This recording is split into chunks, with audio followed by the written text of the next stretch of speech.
Grandparents are a delightful blend of laughter, caring deeds, wonderful stories, and love.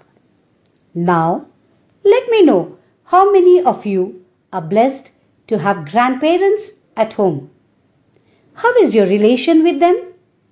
Well, it may certainly be full of love, appreciation, fun, and pure joy.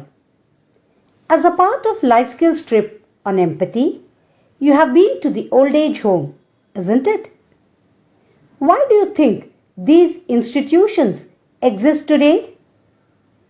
The adults in the family are working away from home and are so busy that they don't find time to take care of the elderly people who feel lonely and neglected.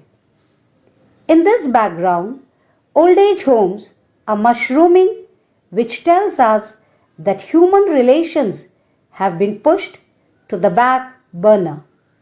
Right? And that's the theme of our third unit, human relations.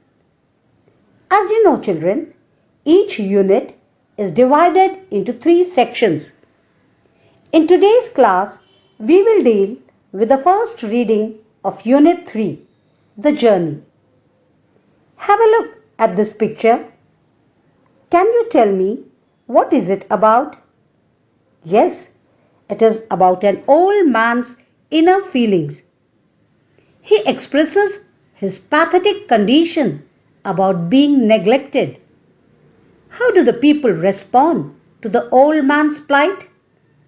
The old man craves for a company. He looks at the people desperately, trying to smile at them and talk to them, but in vain. How should the elderly people be treated so that they don't feel neglected? Yes, the elderly people should be treated with utmost love, respect, care, and attention. Now, let's go ahead with the lesson. The Journey is a narrative written by an Indian writer, Yeshe Dorji Thongche, who was born on 13th June 1952 in Arunachal Pradesh. He writes fiction, drama, and essays in Assamese and English. His first literary work was a poem named Junbai. His other prominent works include Papod Pokhri, Mauna Ont Mukhar Hriday, which means silent lips and murmuring hearts. This novel made him win the Sahitya Academy Award in 2005. He also won the Assam Valley Literary Award.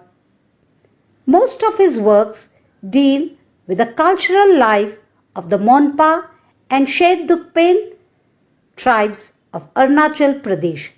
Now, the synopsis of the lesson.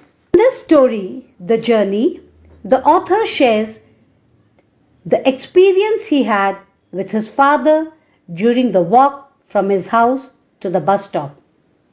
After spending 6 months at home, the author, a government officer, was preparing to return to his place of work. But he didn't want to leave behind his newly-wed wife. However, he finally did decide to go. As theirs is a hilly terrain without any motorable roads, the author always prefers to carry less luggage. Besides, he had come home this time to get married. His parents had arranged his marriage according to the customs of their tribal society. When he came home to his village, a porter carried his luggage. The problem now was that there was no one to carry his luggage, as most of the villagers were busy in the fields. In fact, carrying a trunk was not an uphill task for him, but his education had made him shun physical labor. Finally, his father came forward to carry the trunk and said that he would see him off at Dirang. The author was not ready to let his father carry his trunk. What would people think? What would they say? But he failed to dissuade him. On the day of his departure, a large crowd gathered to wish him good luck. His father had already left with the luggage. He walked fast towards Dirang and caught up his father. The author was tired as he walked fast and crossed two hills on the way. The author's mind was preoccupied with the thought that it was wrong on his part to let his father carry the trunk. Though he wanted to tell this to his father, his guilt and shame stopped him from saying so. This self-consciousness was probably because of his education and the white-collar job that he had. Still, he had a feeling that the world would laugh at him if he carried the luggage. The author knew that his father had provided for his education, but he thought that it was through him that they earned great respect in the village. He decided to let his father carry the luggage as he was skilled in such matters. During the walk, they rested at two places and had tiffins, but did not utter a word. They reached Dirang and found that the bus from Tawang had not reached yet. Meanwhile, they had tea at a shop. Before he took his first sip, his father asked him if he had a pair of old shoes, as the road was uneven and full of pebbles and it hurted while walking.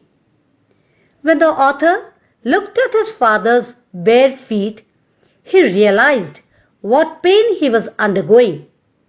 The author was about to give him money, but his father was reluctant to take it and asked for his old pair. The author gave him his leather shoes from his trunk and noticed his father's face light up with contentment. The author's father wanted to say something, but the bus had already started moving. He saw his father gradually receding into the distance. Simultaneously, their journey started in two opposite directions. Hope you have understood the lesson. Third unit. Who is the narrator of the lesson, The Journey? Why had the narrator come home? Who carried the narrator's trunk on his way home? What thought made the narrator shun physical labor? Where were the narrator and his father going? What was the job of the narrator? And now comes the written task. Read the questions carefully and write the answers. Do you think it was morally correct for the author to allow his father to carry his luggage? Support your answer. Why do you think the narrator has not noticed the cracks on his father's feet? What does this tell us about him? What is the message that you get from the lesson, The Journey? Thank you. Have a good day.